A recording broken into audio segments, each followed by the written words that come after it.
You know what's brutal? Spending hours, maybe days, preparing for something. You study every detail, you plan every possible scenario, you rehearse until you could do it in your sleep.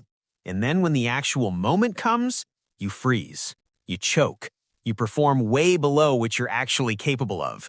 And everyone around you, including yourself, is left wondering what the hell just happened. If this sounds painfully familiar, you're not lazy, and you're definitely not unprepared. There's actual psychology behind why some people overprepare and still underperform when it counts. Here's the thing that'll mess with your head. Preparation and performance are not the same skill. You can be world-class at one and absolutely terrible at the other. Your brain treats them as separate events, and for a lot of people, the massive gap between how prepared they are and how they actually perform creates this brutal cycle of self-doubt that just gets worse over time. But before we dive in, if you're enjoying this exploration of human behavior, consider subscribing to Mura Psychology for more insights into the psychology that shapes who you are. Let me ask you something. Think about the last time you over-prepared for something. A presentation, an exam, a job interview, whatever. How much of that preparation was genuinely useful? And how much was just you cycling through the same information over and over because stopping felt dangerous? That difference tells you everything. According to research published in the Journal of Experimental Psychology, there's a point where additional preparation stops improving performance and actually starts hurting it. It's called the point of diminishing returns, and most overpreparers blow past that point without even noticing.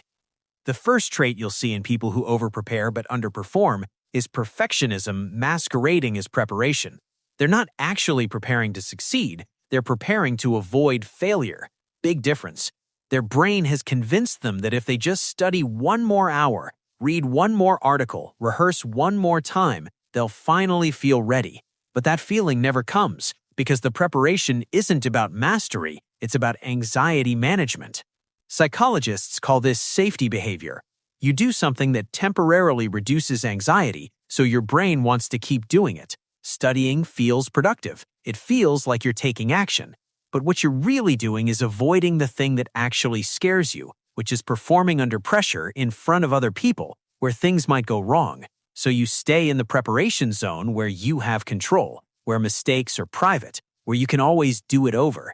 And the more you prepare, the higher the stakes feel, because now you've invested so much time that failing would prove you're fundamentally inadequate. Here's what's wild. These people often know the material cold. If you ask them to explain it in a calm, private setting, they'd nail it. But put them in the actual performance situation, the test, the presentation, the interview, and their brain short circuits, because all that preparation didn't include practicing the one thing that matters most: performing under stress. The second trait is what researchers call choking under pressure, and it's directly linked to overthinking. When you overprepare, you're essentially loading your conscious mind with every possible detail, every contingency, every fact, and when performance time comes, your conscious mind tries to control everything. But here's the problem.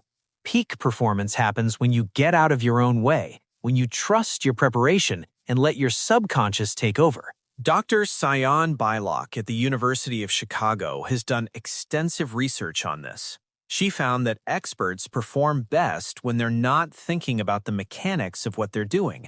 Athletes call it being in the zone. Musicians call it flow. It's when your body and mind sync up and just execute without conscious interference. But overpreparers can't access that state. They're too busy consciously monitoring every step, second-guessing every decision, trying to execute perfectly. And that conscious control actually disrupts the automatic processes that would let them perform naturally. Think about it like this. If you're walking downstairs and you suddenly start thinking about each individual step, you'll probably stumble. Your brain knows how to walk downstairs, but the moment you try to consciously control it, you mess it up. That's what happens to overpreparers. They've practiced so much consciously that they can't switch to unconscious competence when it matters. The third trait is catastrophic thinking and fear of judgment. Overpreparers don't just want to do well, They need to do well because they've built a story in their head about what failure means. If they mess up, it's not just a bad performance. It's confirmation that they're not smart enough, not talented enough, not worthy. So the stakes become existential. Every presentation is a referendum on their entire identity. Every test determines their value as a human being. Psychologically, this creates massive performance anxiety. Your nervous system goes into fight or flight mode. Your body floods with cortisol and adrenaline. Your heart races, your hands shake, your mind goes blank. This isn't stage fright. This is your brain genuinely believing you're in danger. And when your brain thinks you're in danger, it doesn't care about your PowerPoint presentation. It's trying to keep you alive. So it shuts down the higher cognitive functions you need for complex performance and redirects everything to survival mode. Researchers studying test anxiety have found that students who overprepare often score lower than students who prepare moderately. Not because they know less, but because their anxiety literally blocks access to the information they studied.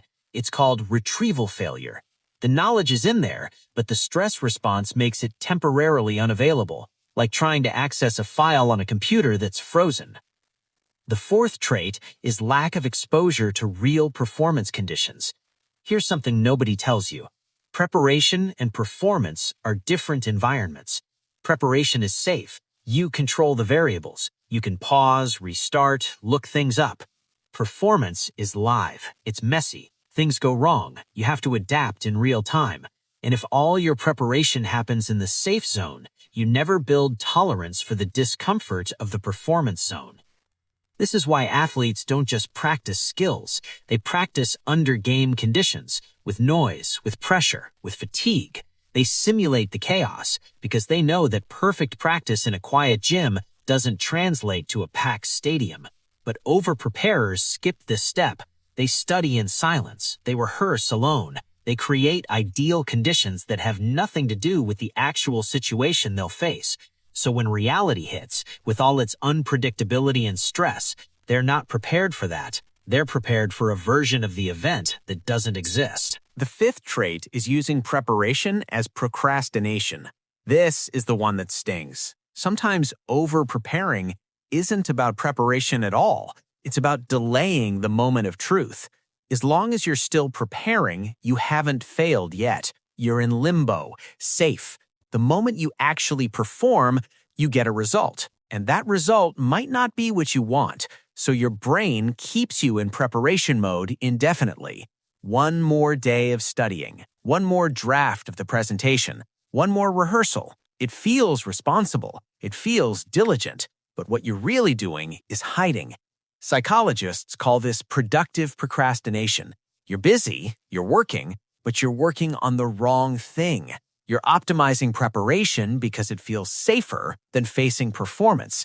And the tragedy is, all that extra preparation doesn't just fail to help, it actively hurts because you're reinforcing the pattern. You're teaching your brain that preparation is comfortable and performance is terrifying. So the gap between the two keeps getting wider. Understanding these traits reveals something crucial. Over-preparing isn't about being thorough or conscientious. It's about fear. Fear of failure, fear of judgment, fear of finding out you're not as good as you hoped. And preparation becomes the armor you hide behind. But armor is heavy, and when it's time to move, to perform, to execute, that weight slows you down. Research on performance psychology shows that the best performers don't prepare the most. They prepare smart. They focus on fundamentals. They practice under realistic conditions. They expose themselves to stress gradually. They build confidence through small wins, not through endless rehearsal. And most importantly, they understand that performance is a separate skill that requires practice too. You can't just study your way to being good under pressure. You have to actually experience pressure and learn to function within it. Historically, this pattern has affected brilliant people. Thomas Edison overprepared for public demonstrations and often froze. Franz Kafka rewrote his work obsessively but struggled to publish. The preparation became a prison that kept them from sharing their genius with the world. Overpreparing doesn't make you more likely to succeed. It makes you more likely to never try. So what do you do if you're someone who overprepares and underperforms? First, recognize the pattern. Notice when preparation stops being useful and starts being avoidance. Second, practice performing, not just preparing. Do mock presentations with friends. Take practice tests under timed conditions. Create situations where you have to execute imperfectly in front of others. Third, work on your relationship with failure. Failure isn't a verdict on your worth, it's data, it's feedback, it's how you improve. And here's the hard truth. You're never going to feel fully ready. That feeling of complete readiness you're chasing through endless preparation doesn't exist. At some point, you have to jump. You have to perform with whatever preparation you have and trust that you'll figure it out. Because the only way to get better at performing is to perform, not to prepare more, to actually do the thing while it's messy and imperfect and scary. The next time you catch yourself preparing for the 5th hour when 2 would have been enough, stop. Ask yourself what you're really avoiding. Is it the material, or is it the vulnerability of being judged? That awareness is the first step, because you can't change a pattern you don't see. If this hit home for you, take a moment to reflect. When was the last time you over-prepared for something? And what were you really afraid would happen if you stopped preparing and just performed? That's your answer. And if you're enjoying this exploration, please subscribe to Mura Psychology. We explore the psychology that makes you who you are. Remember, over-preparing isn't about being thorough, it's about being afraid. And the antidote to fear isn't more preparation, it's courage. The courage to show up imperfectly, to perform before you feel ready, to risk failure in pursuit of growth. That's where real performance lives. Not in the endless preparation, but in the messy, uncertain, terrifying moment when you finally step into the arena.